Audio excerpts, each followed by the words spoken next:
Bonsoir à toutes les personnes qui ont accepté d'assister à cette conférence. Donc aujourd'hui, on va donc parler de la terrariophilie, qui est ça, je décrirai ce que c'est après. Et donc, je vais passer à la première diapo. Donc, vous avez le sommaire sous les yeux. Je suis pas que vous avez lu en tout cas. On va pouvoir passer donc à la première partie sur qu'est-ce que la terrariophilie. Donc, c'est avant tout une passion de faire quelque chose en terrarium. Le terrarium, c'est un On verra par la suite, on approfondira sur ce que c'est. En général, le principe, ça va toujours être de maintenir de la vie dedans, soit animal, végétal ou d'autres micro-organismes, et d'avoir un contrôle assez relatif dessus, puisque le terrarium est entièrement dépendant de l'être humain. Il ne va pas pouvoir forcément tout le temps s'autogérer, il va pas s'auto-humidifier, les éclairages ne vont pas se laisser s'éteindre, s'allumer tout seul. Donc au final, on a un contrôle assez important sur la vie qui va être à l'intérieur, sans forcément enfin, avoir un contrôle quand même assez relatif. C'est-à-dire qu'on ne va pas forcer l'animal à faire devenir un animal de cirque ou une plante à pousser dans n'importe quel sens. On n'est pas là pour ça. Donc maintenant, je vais revenir sur ce que c'est que le terrarium. Voilà, j'ai mis quelques images pour illustrer, puisque le terrarium, c'est donc avant tout un milieu fermé qu'on va pouvoir contrôler. Donc, il existe différents matériaux au niveau de la construction. Donc, la majorité sont faits en verre et en bois, qui ont différents avantages. Le verre va par exemple mieux retenir l'humidité, le bois mieux la chaleur.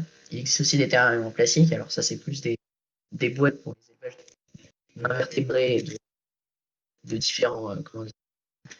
Et pour les petites espèces ou pour les petits bébés qui viennent de naître chez d'autres espèces, les terrariums ils sont souvent plus chers, sont souvent de meilleure qualité, qui retiennent bien chaleur et l'humidité et qui sont considérés un peu comme ce qu'il y a dessus.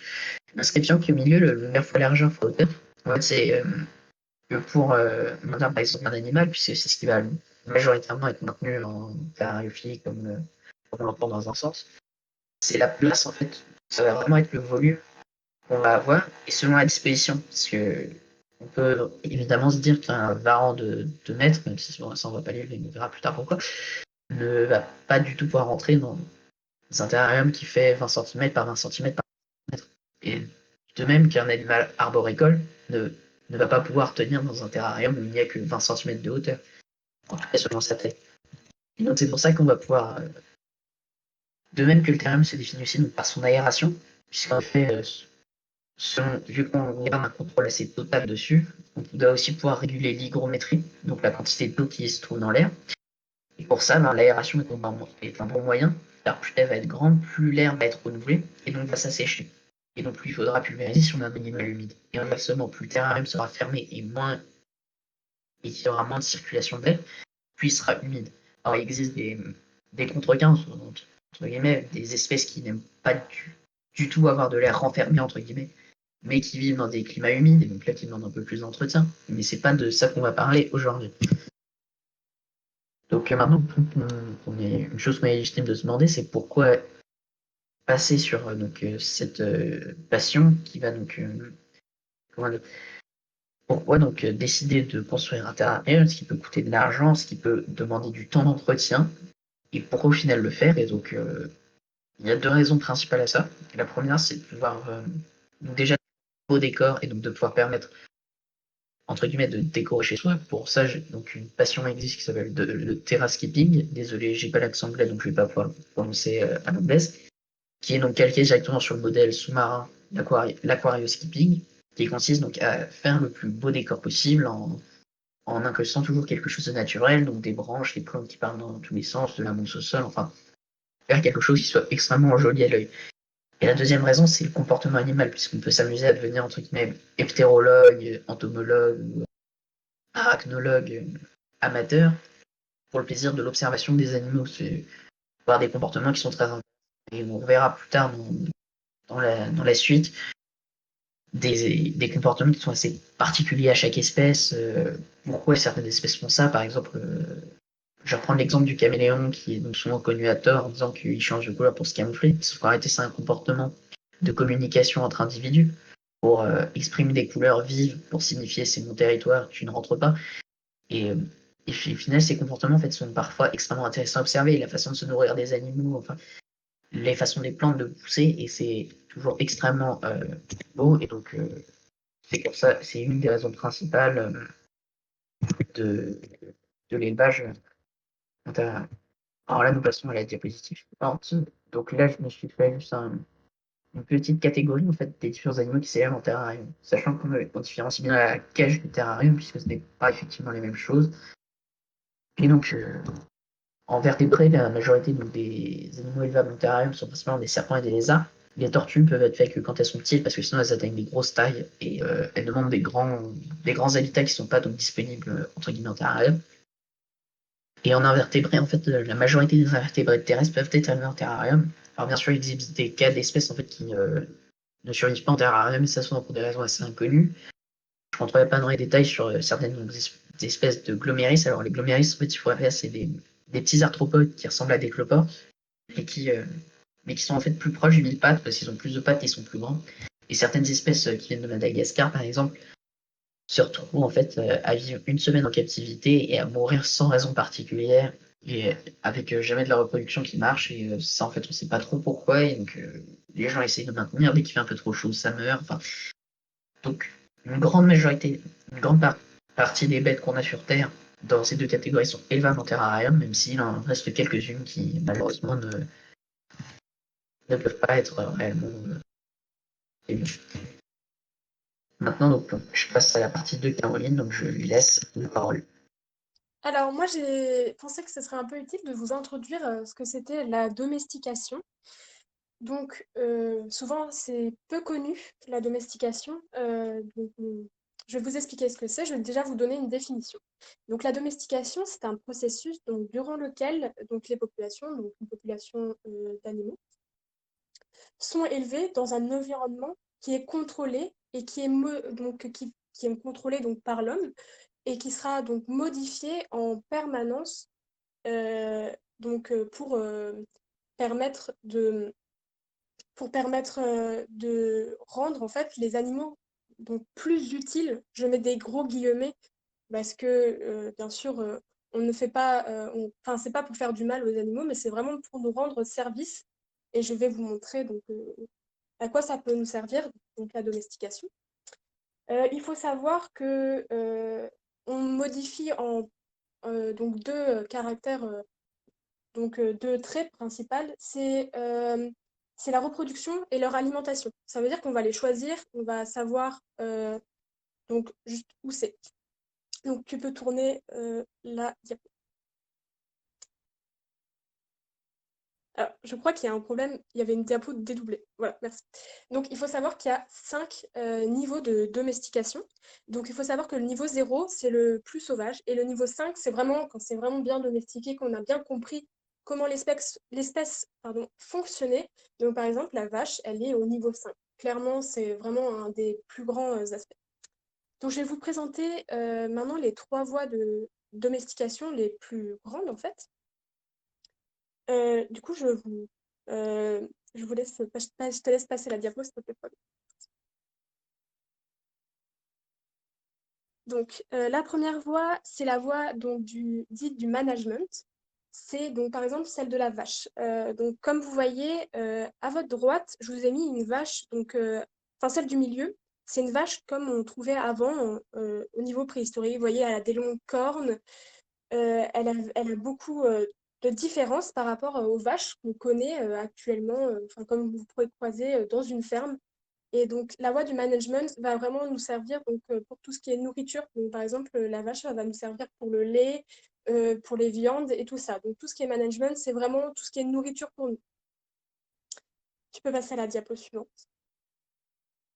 La seconde voie de domestication, c'est la voie dite commensale. Donc ça, c'est plutôt la voie donc, du loup qu'on a au fil du temps transformé du coup en chien en fait. Même si les deux espèces donc, sont présentes actuellement, on n'a pas le loup ne descend pas des chiens, il a vraiment été domestiqué en fait en quelque sorte. C'est vraiment important de faire cette différence, c'est pas la même chose. Et du coup, si jamais ça vous intéresse, je pourrais revenir dessus après sur la petite histoire de comment on a domestiqué donc un loup pour en faire un chien. Et tu peux passer à la diapo suivante. Euh, donc la suivante, c'est la voie donc directe, c'est celle qui vraiment nous intéresse le plus. C'est la voie souvent représentée par les poissons. Par exemple, les poissons rouges et tout, c'est une voie qui a mis du temps à se développer. On a vraiment eu du mal à essayer de domestiquer. L'aquarium est apparu très tard dans l'histoire, même si dans l'histoire de la domestication, c'est très dur de déterminer vraiment le point de commencement de quand on a domestiqué, parce que les cultures sont différentes. Maintenant, on va domestiquer des animaux, mais enfin différemment à différents endroits. Donc c'est vraiment très compliqué l'histoire de la domestication. On ne sait pas vraiment d'où ça a commencé. Et du coup, les reptiles font partie de cette voie directe. Et cette voie directe, ça sert principalement à l'ornementation. Donc l'ornementation, on a choisi donc des caractères qui sont beaux. Par exemple, je vous ai mis plein de poissons avec des couleurs. C'est vraiment quelque chose qu'on trouve beau en fait. C'est vraiment les seules caractéristiques qu'on a choisi de domestiquer. Les autres poissons, on les a un peu mis de côté, entre guillemets. Soit on les utilisait pour la nourriture s'ils étaient dits moins beaux, soit on les gardait en aquarium ou du coup pour les reptiles, du coup dans des vivariums. Et du coup, cette domestication, elle va entraîner beaucoup de problèmes euh, parce qu'on enlève certains facteurs. Je ne sais pas si vous avez assisté à ma conférence, mais je parlais de sélection naturelle et de sélection sexuelle. Donc, on va enlever ces pressions, en fait. Donc, c'est pour ça que, par exemple, la vache, elle a perdu ses cornes, en fait, parce qu'elle n'avait plus à se battre, entre guillemets, à se défendre. Du coup, elle a perdu ça. Donc c'est tout ça, on l'enlève et ça peut entraîner des problèmes phénotypiques, hein, donc parfois ça marche pas. Des fois on a des animaux qui sont déformés dans des certains passages parce on passe pas du niveau 0 à 5 direct, mais on fait ça petit à petit et bien sûr il y a des loupés en cours de route et voilà. Ça aussi, ça a fait de nombreux problèmes, hein, comme par exemple des problèmes comme les virus actuels. Donc, par exemple, le coronavirus, ça aurait très bien pu être développé, poser problème dans les abattoirs, vu que les animaux sont de plus en plus entassés. On a un risque vraiment de transmission à l'homme plus élevé. Donc, le virus mute plus facilement, vu que les animaux sont entassés les uns les autres. Donc, c'est vraiment un gros problème. Mais si vous voulez en savoir un peu plus, je vous conseille la vidéo de Biology, excusez-moi, qui fait une super vidéo sur la domestication et tout ce qui est virus. Je vous conseille d'y aller. Et pour moi, j'en ai fini dans ma petite partie. Je vous laisse reprendre avec Paul.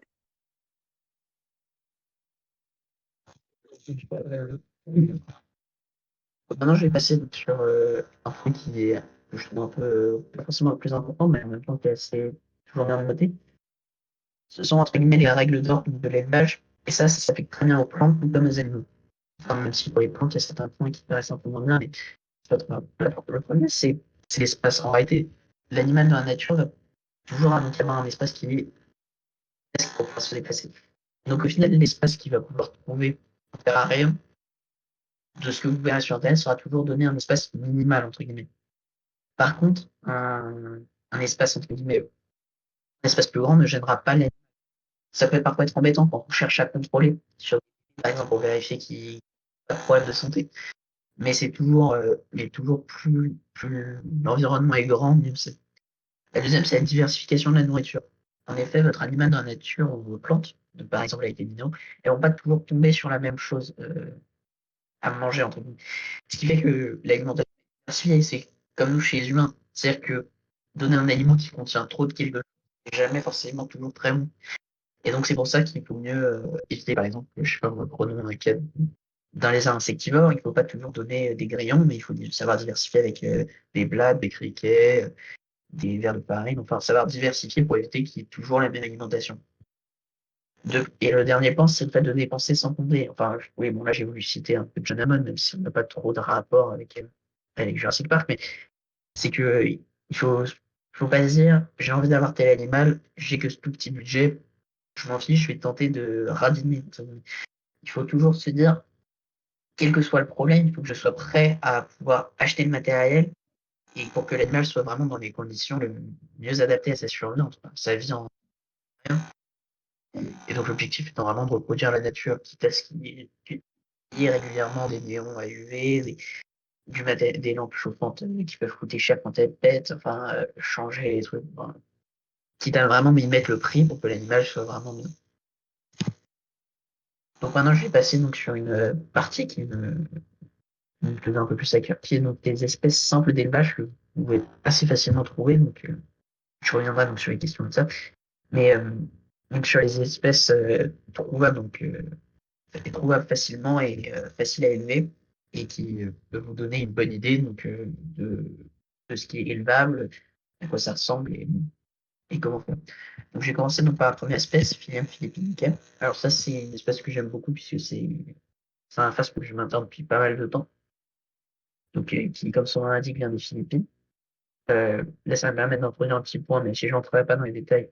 Au niveau de la reproduction, ces animaux se produisent par parthenogenèse et par méthode sexuelle. La parthenogenèse, c'est le fait qu'une femelle puisse s'auto-féconder et donc pondre des œufs sans la présence d'un mâle. Ce qui est extrêmement pratique chez les phasmes, vu qu'ils passent leur temps donc, à faire du mimétisme et donc ne se voient pas forcément les uns les autres, ils peuvent quand même pondre et donc donner naissance et donc faire persister l'espèce, enfin je sais pas le prononcer, sans forcément que deux individus se croisent, ce qui peut parfois être assez rare dans la nature. De plus, certaines espèces de phasmes ont même acquis complètement la parthenogenèse au point que les mâles aient disparu de, de ces espèces.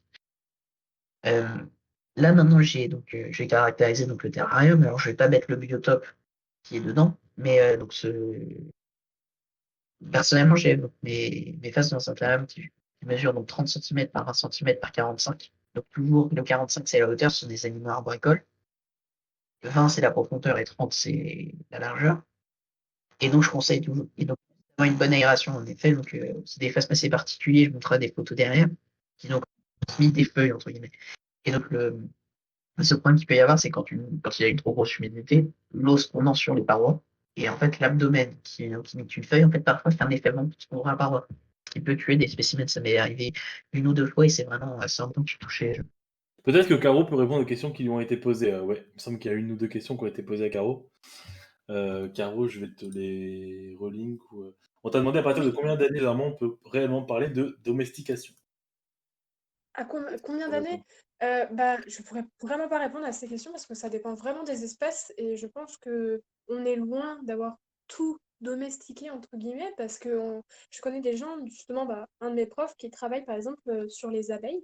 Donc en fait de les mettre dans des serres pour par exemple polliniser donc des tomates. Mais vraiment ça dépend vraiment des, euh, euh, des, des espèces et je pourrais vraiment pas te donner un exemple parce que je n'ai aucune idée et je pense que ça prend un peu de temps. Voilà. Je peux avoir la question suivante, s'il vous plaît.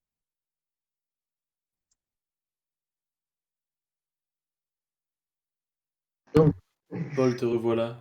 voilà, me revoilà, j'ai dû changer parce que ma box, elle a quelques problèmes de temps en temps. Donc, me revoilà. Donc, je vais relancer le stream. Donc, où en étais-je? Est-ce que vous pouvez me dire où ça a stoppé, que je sache où on repartit en fait? Écoute, reprends au début de cette diapo, là, c'est bien. Ok, donc je vais revenir donc, sur une espèce de phasme que j'aime beaucoup, donc je maintiens depuis 2 ans, qui s'appelle donc les Philium philippinicum. Donc pour un rappel biologique, Philium c'est le genre et Philippinicum c'est l'espèce. Donc comme le nom de l'espèce l'indique, c'est une espèce qui est originaire des Philippines.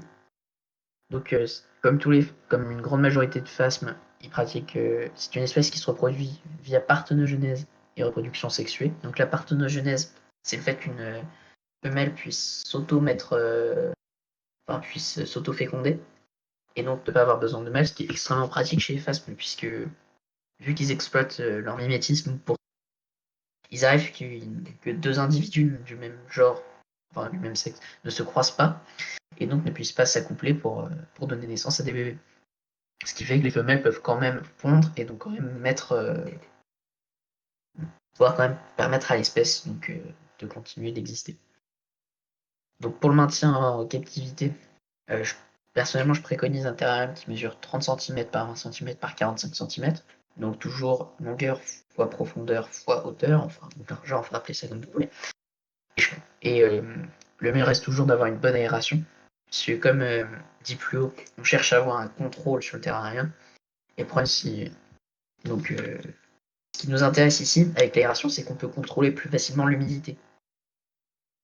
Et donc, en effet, là, si vous avez une humidité trop grande dans un milieu fermé, des gouttes vont pouvoir se former en fait sur les parois, avec en fait leur abdomen en forme de, avec l'abdomen en forme de feuille, va pouvoir se coller, donc faire un effet ventouse, qui est problématique, on va dire, puisqu'après ça fait que les spécimens restent collés, ne peut plus bouger, donc ne peut plus s'alimenter, et qui est assez dommage. Ça m'est arrivé une ou deux fois, c'est pour ça qu'il mieux vaut mettre une grande aération pour qu'il y ait une plus grande circulation d'air, et donc que l'air s'humidifie le soir, et donc ça sèche le. Pour l'alimentation en captivité, les phasmes sont nourris à base de ronces et de lierre. Alors cette espèce accepte différentes plantes comme la ronce, le chêne et l'ortie. Alors les ronces, oui, c'est ce qui est le plus pratique. C'est les mêmes bosquets que vous trouvez en forêt ou les mauvaises herbes dans votre jardin. Le seul problème, c'est qu'il faut éviter de les prendre en bord de route, tout comme toutes les plantes en terrain, pour éviter en fait qu'elles apportent donc, toutes les particules fines qui ont été mises par les voitures à côté.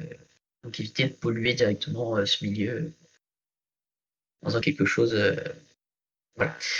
Ensuite, donc, euh, donc ensuite on va passer donc sur l'humidité. C'est-à-dire qu'en fait on utilise donc un pulvérisateur pour pouvoir rajouter des toutes petites gouttelettes dans l'eau et donc augmenter la volumétrie. Et donc il est conseillé de pulvériser une fois tous les soirs, faire quelques pchit par tous les soirs pour faire un pic d'humidité. La nuit, quand il fera plus frais, il va donc rester plus longtemps avant de le soir, avant que dans la journée, le terrarium s'assèche. Et donc au niveau du substrat, donc le substrat c'est au final le sol du terrarium. Généralement, ce qui est extrêmement utilisé, c'est de mettre du sopalin. Alors personnellement, alors certes c'est extrêmement pratique puisque on voit les crottes, on voit les œufs, c'est plus facile pour récupérer et entretenir. Personnellement, je déteste mettre du sopalin parce que je trouve ça extrêmement moche. Ah oui, j'ai oublié de préciser un petit point donc sur l'alimentation. C'est de dire qu'il faut mieux toujours penser en fait à mettre un gobelet ou un verre rempli d'eau et de mettre les branches dedans pour qu'elles puissent rester entre guillemets en vie une semaine avant de devoir en rechanger une partie, ce qui est mort, ce qui n'est pas mort, enfin, vous comprenez.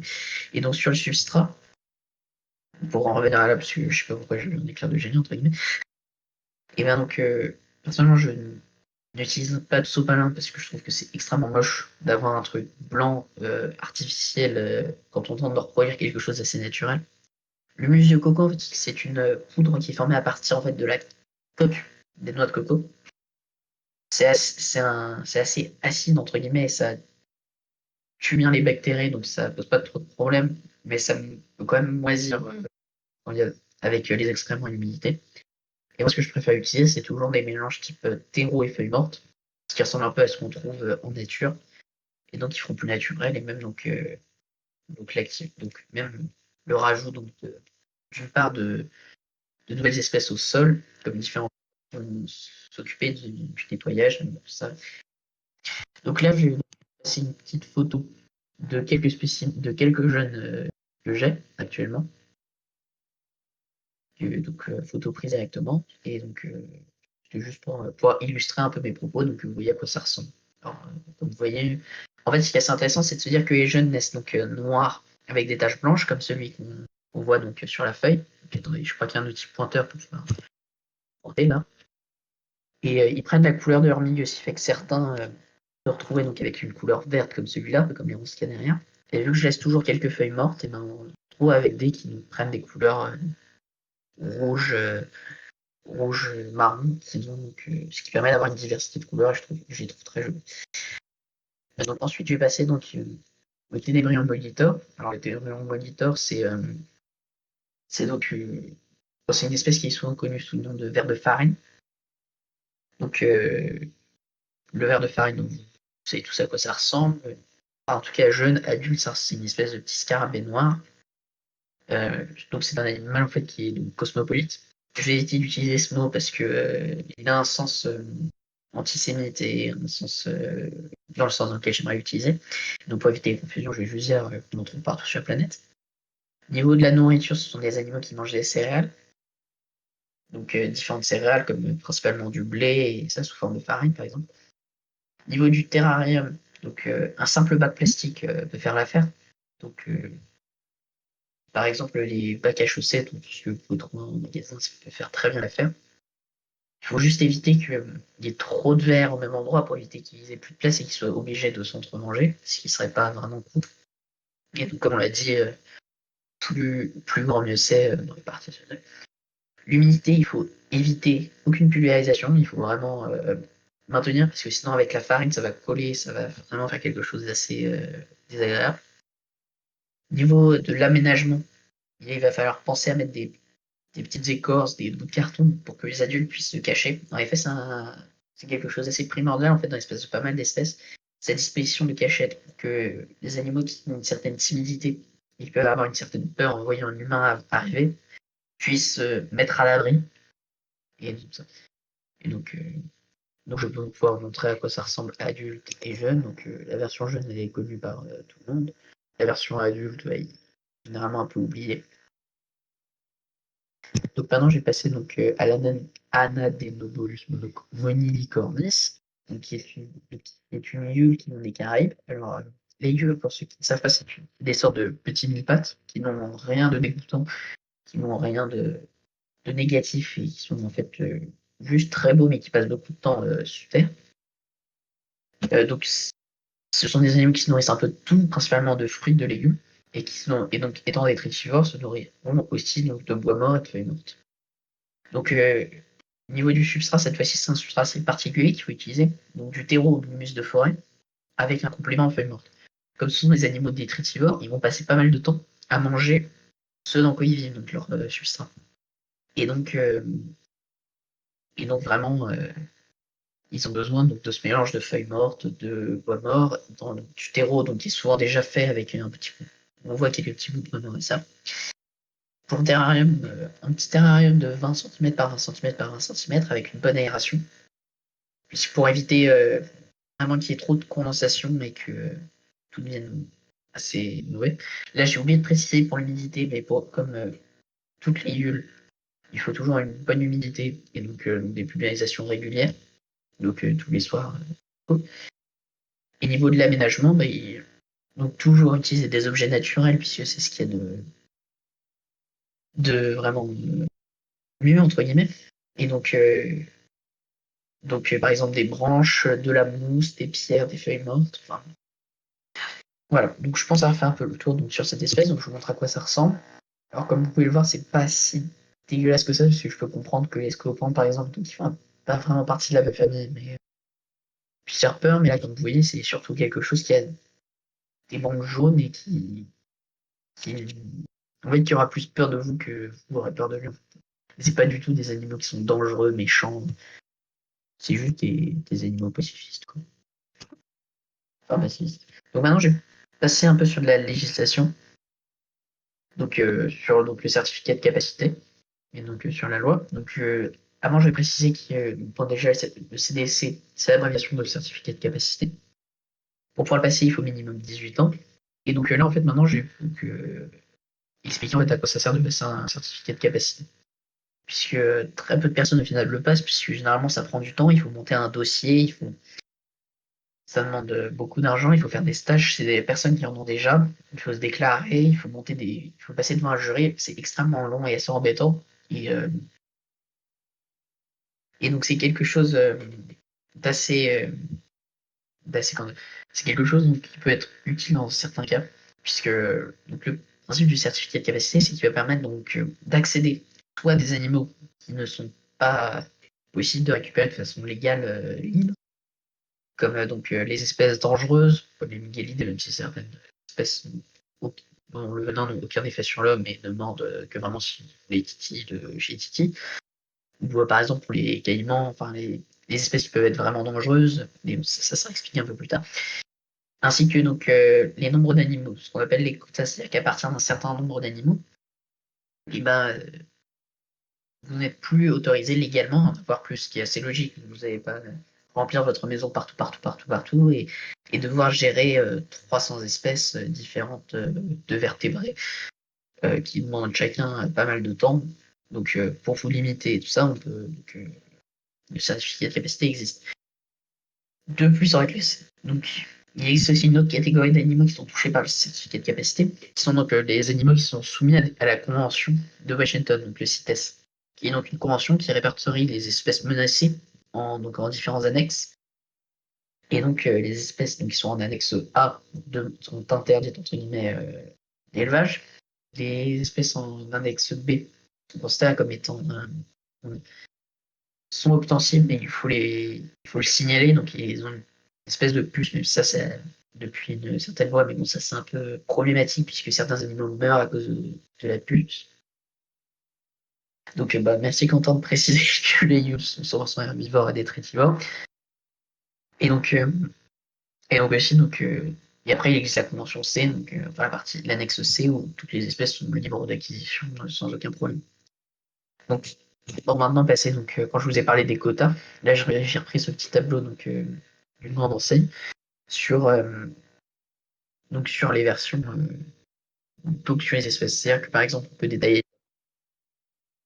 C'est que vous avez C'est que par exemple pour par classe zoologique, vous pouvez n'avoir que 40 spécimens, donc environ 40 reptiles chez vous sans avoir besoin de passer un certificat de capacité. Niveau des invertébrés, vous n'avez pas de limite. Niveau des amphibiens, c'est aussi 40. Après, certains d'autres trucs, par exemple, vous êtes limité à 3 boa constrictors, donc des très grosses espèces en même temps. De même que pour les espèces de serpents ne dépassant pas les supérieurs à 1,50 m. Le principe, c'est que tu vas avoir différentes classes, donc les petites espèces, donc ils vont avoir une petite taille adulte, pour les tortues, moins de 40 cm, pour les lézards, moins d'1 mètre. De toute manière, à partir au-dessus d'1 mètre, il y a très peu d'espèces de lézards qu'on peut lever. Et 1,50 m pour les serpents, on en avoir 25. Pour les grosses espèces, les lézards de plus d'1 mètre, les serpents de plus d'1,50 m, c'est 10, et donc les tortues de plus de 15 cm. Sachant que les serpents aussi, tous les serpents de plus de 3,50 m sont sous certificat de capacité, puisque si une personne les titille réellement, ils peuvent potentiellement être dangereux. Donc, ce qui fait que on peut avoir un total de 40 spécimens. Les amphibiens, ils n'ont pas de description entre guillemets plus grande et se limitent à 40. Et donc les invertébrés, si vous avez envie d'avoir 500 espèces de phasmes, vous êtes complètement libre, vous n'avez rien à déclarer, et le CDC ne vous touche en rien. Je vais donc passer à la diapo suivante. Donc là, je me suis dit qu'il serait pas mal, pour ceux que ça peut intéresser, de repasser sur les grandes enseignes principalement sur les grandes enseignes spécialisées dans les animaux, puisque c'est vraiment autour de ça que je vais tourner aujourd'hui, et assez peu sur les plantes, même si c'est un peu dommage, mais c'est pas grave. Et il faut savoir que certaines enseignes se spécialisent, donc certaines boutiques se spécialisent dans les invertébrés, comme par exemple Arthropodia, qui est trois frères, si je me souviens bien, qui ont décidé de monter leur boîte de vente de phasmes, d'insectes, pas mal de choses. E-bugs, anticipation, la pharmacologie, enfin bref, ça je vous laisse vous laisser. Il faut savoir, et en fait, généralement, les ventes de vertébrés, aussi de l'invertébré, puisque ça rapporte toujours un peu plus, ça permet d'attirer d'autres quantités d'autres personnes. Et donc là, j'ai mis les célèbres, donc la célèbre ferme tropicale. Donc ça, c'est actuellement la plus grosse enseigne européenne, donc qui niveau vente, donc une grande diversité d'animaux. Donc le groupe Reptilis, Bebesaurus et Reptilis, Terrarium Center et Bionac, effectivement, comme dit Quentin, la ferme tropicale, c'est un peu l'Amazon par rapport aux autres. Amazon, c'est vraiment c'est en fait un peu les big boss du truc, c'est-à-dire que, si je me trompe pas, ce sont vraiment les premiers à s'être lancés vraiment dans ce domaine-là, en 1993. Alors oui, le mot ferme est un peu dur, mais c'est pas trop grave. Donc maintenant, nous allons pouvoir passer à une partie assez particulière, donc un petit bonus. Je vais espérer que tout marche bien, parce que je me suis embêté à mettre en play. Maintenant, en fait, nous allons aménager en direct un petit terrarium pour cohorte. Donc en revenant à ce procès que je ne les ai pas présentés, c'était pour garder la surprise pour la fin, entre guillemets. Donc je sais c'est complètement débile, mais c'est pas grave. Donc le principe, c'est donc on va réaliser donc un petit terrarium pour Cloporte. Donc le principe, c'est donc que les Cloportes, c'est un peu comme les Yules. Ce sont des détritivores. On en retrouve partout sur la planète, il existe beaucoup d'espèces. En captivité, il y a eu pas mal de sélections ornementales comme, comme Caroline l'a fait sur son passage sur la domestication. Et ils ont des espèces qui viennent de tous les sens. Les prix donc varient de quasiment rien à beaucoup. Enfin, tout dépend des espèces. Certaines espèces atteignent des 16 € le cloporte. Alors oui, je sais que ça peut paraître beaucoup quand vous pensez que c'est un truc qu'on peut trouver sous les pierres. Mais certaines espèces se trouvent que dans des grottes au fond de la Thaïlande. Et donc, c'est pas très commun. Et donc maintenant, vu que ces cloportes mangent principalement des feuilles mortes et donc du terreau mort, on va prendre en compte ça pour notre boîte. Sachant que au niveau de l'aération, on n'a pas forcément besoin d'une grande aération. Donc, bon, là, j'ai juste fait quelques trous, même si c'est juste histoire, plus de ce côté-là, on les verra mieux. C'est vraiment juste quelques trous, hein. C'est vraiment histoire de faire une chose. Et maintenant, on va commencer donc, par la première étape, exposer le train. Désolé si ça bug un peu. Donc là, en fait, j'ai donc préparé à l'avance un mélange. Bon, c'est principalement du terreau, mais j'ai rajouté un peu de feuilles mortes, vous voyez. Vu que les animaux vont passer du temps à s'enterrer là-dedans, n'hésite pas à en mettre une couche. Ce qui fait donc ensuite, on étale tout ce qu'il y a dedans. Désolé si ça bug un peu, pas pour grand-chose. Et donc ensuite, j'ai préparé donc un petit sac qui est juste là, avec le décalage, on va arriver. Et donc, il va contenir tout ce qui est matériel de déco. Comme on l'a dit plus haut, on va mettre de la mousse pour agrémenter, ce que je vais faire. On va chercher en fait à faire une bonne disposition. Je vais mettre en fait avec une main là. Là, j'espère que vous verrez bien. Donc, ensuite, on va pouvoir donc rajouter des feuilles mortes. Donc, de quoi ils sont c'est qu'ils nous serviront de cachette. Donc, je sais que ça, c'est pas forcément la partie la plus intéressante. En fait, ce sont les résultats qui sont là. On va rajouter une petite pierre pour pouvoir accentuer le décor. Si on n'a encore pas vu on va mettre une feuille morte ici. Puis tout de la mousse, parce que la mousse, c'est tout. La mousse, c'est le programme. Et donc, après, on peut rajouter un petit borant dans le sac. Ils sont posés en vrac ici. Et une autre posée à ce moment-là. Et voilà, tout là, vous avez donc un décor qui ressemble à ce qu'on peut retrouver en nature, vous voyez, comme en forêt. Et donc, c'est le genre d'habitat dans lequel peut vivre un cloporte et cloporte. Donc, je vais refermer.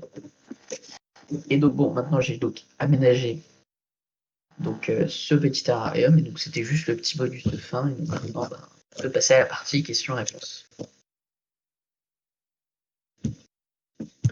Et oui, donc, je remercie Quentin toujours pour ces choses, pour ces interventions. Pour les locaux, oui, bien sûr, on rajoute du bois, mais au niveau des feuilles mortes, en réalité, donc ça reste d'utiliser du mus de forêt, qui donc est déjà bien enrichi en feuilles mortes. Et donc, bon bah là, le bois mort, je l'ai rajouté en surface, Quentin. Et j'avais déjà rajouté un peu de feuilles mortes, même si effectivement, si j'avais vraiment voulu mettre quelque chose dedans, parce que je ne vais pas l'utiliser, j'aurais rajouté plus de feuilles. Et je trouve assez joli. Donc maintenant, on peut passer à la partie questions-réponses. Donc je vais regarder dans le super message des Pablés. Première question de Quentin. Donc, quelle espèce animale est ta préférée en termes de maintien? Alors, j'ai un peu de mal à comprendre exactement tes questions en termes de maintien, si c'est par rapport à la difficulté ou si c'est par rapport au biotope. Donc là, je vais attendre une petite précision pour pouvoir y répondre. En attendant, je vais m'attaquer à la deuxième. À ce que je préfère, en gros, en fait, il y a beaucoup d'espèces que j'aime beaucoup. Alors là, je vais reprendre une espèce qui m'a toujours été un gros coup de cœur, qui s'appelle les Varus chilin, qui est une espèce de varan qui a la particularité de ne pas dépasser les 40 cm, qui en fait vraiment quelque chose d'assez petit. Sauf qu'en fait, comme tous les varans qui sont des animaux qui restent extrêmement intelligents, qui vivent dans un biotope assez chaud, ça fait des animaux en fait qui se déplacent assez vite et qui peuvent avoir des comportements très intéressants. Oui, mais attends, Arcadie, en fait, sur Terre, tu as beaucoup d'autres espèces qui sont élevables, qui atteignent facilement à 90-100 cm. Et donc après, tout ce qui est au-dessus, et donc ce qui est pour tous les varans, et au-dessus en CDC, tu as des espèces élevables qui atteignent les 2 mètres. Donc à côté, 40 cm, c'est vraiment petit. Sachant qu'on prend la taille de la queue de l'animal, qui fait presque la moitié du corps. Donc au final, tu as que 20 cm de corps, ce qui est vraiment tout petit. Donc deuxième question toujours de Quentin. Peux-tu nous présenter rapidement toutes les espèces que tu maintiens? Donc là, je vais pas pouvoir prendre de photos directement, mais donc, comme dit dans l'exposé, j'ai actuellement donc des Phylum Philippinicum, donc les phasmophores. Je maintiens aussi donc des Meroidera extradentata. Donc ça, c'est des phasmobâtons, tout ce qu'il y a de plus classique. Et donc, bien sûr. Et je maintiens donc aussi, enfin, même si là, ils n'ont pas encore éclos, puisque l'avantage de l'élevage de phasmes, c'est que ça peut s'envoyer par la poste, même si c'est pas très légal. Et donc, on peut faire des échanges, entre guillemets, là-dedans. Et donc, sinon, je maintiens aussi des, et donc aussi, je maintiens donc, des Pachynoda marginata, donc, qui sont des espèces de petits scarabées, en fait, et donc qui se maintiennent un peu comme des cloportes, mais avec plus de place au niveau du sol. Donc, ils vont être plus de la moitié de leur vie, mais les 9 dixièmes de leur vie, en fait, sous forme de larves que je vois jamais. Et donc, j'attends toujours patiemment que les larves sortent et que j'ai des beaux petits scarabées jaunes et marrons qui en sortent. Ensuite, donc, on a la question de Charles de Charles, qui est donc où acheter des terrariums. Il y a des magasins spécialisés, c'est répandu en France. Alors, pour l'achat de terrarium, je te dirais que le plus simple reste donc le bon coin, puisque en effet, ça permet de trouver donc du matériel qui peut coûter très cher neuf pour, des prix bien raisonnables. Ok, de cool. Et donc,